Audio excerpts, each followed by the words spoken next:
Eto nga mga boss ang sinabi at naging reaksyon dito nga ni Derrick Rose tapos nga niyang malaman na iriretiro nga dito ng Chicago Bulls ang kanyang number 1 jersey. Grabe mga boss, no? So dinami-raming pinagdaanan dito ni Derrick Rose. Laki rin ang kanyang naiambag dito nga para sa Chicago Bulls. Finally mga boss, no, naging sulit din ang lahat dito para kay D. Rose dito sa lahat ng kanyang pinaghirapan. Ano-ano nga ba mga boss ang nangyari dito? Tara't pag-usapan natin yan.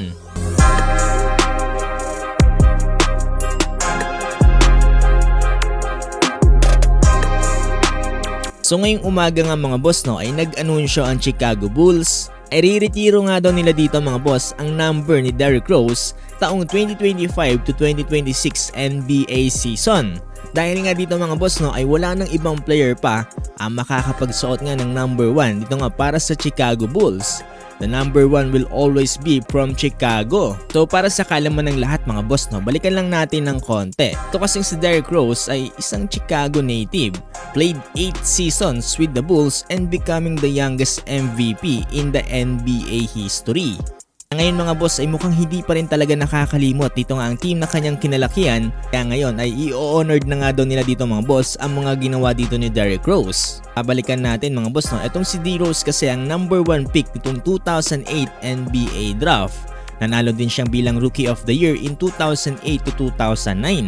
Nakareceive din siya mga boss, no, ng MVP award ditong 2011. Yung mga panahon na to mga boss, no, talaga yung prime era nga dito ni Derrick Rose. Yung maalala ko nga mga boss, no, yung kasigsagan talaga ng kasikatan nito ni D. Rose. Kahit sa video okay mga boss, no, puro highlights niya yung nakikita ko. Ngayong umaga mga boss dito sa footage na pagkakasabi dito kay D. Rose na i-return nga yung jersey niya dito, talagang hindi na iwasang maiyak dito ni D. Rose sa sinabi sa kanya. Grabe nakakatuwa talaga mga boss yung pangyayarang ito. Kaya ito mga boss, no, during interview ay naitanong dito si Derrick Rose kung ano nga ba daw yung pakiramdam niya dito sa ginawa ng Chicago Bulls para sa kanya. Sabi nga dito ni D. Rose mga boss, no, ay talagang magugustuhan niya nga daw to.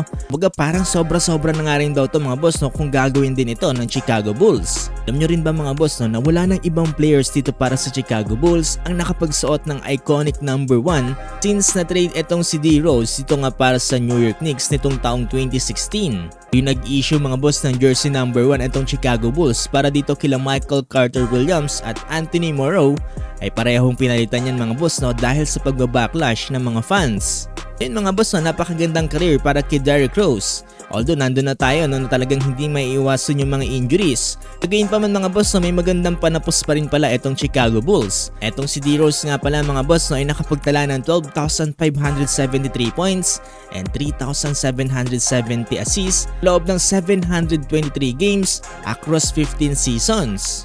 Hindi lang yan mga boss dahil bukod sa Bulls ay nakapaglaro din siya sa Knicks, Detroit Pistons, Minnesota Timberwolves, Cleveland Cavaliers at Memphis Grizzlies. History ng Chicago Bulls mga boss, no, 4 pa lang ang kanilang jersey number na nire-retiro. Na Jerry Sloan number 4, Bob Lobbs number 10, Michael Jordan number 23 at Scottie Pippen number 33.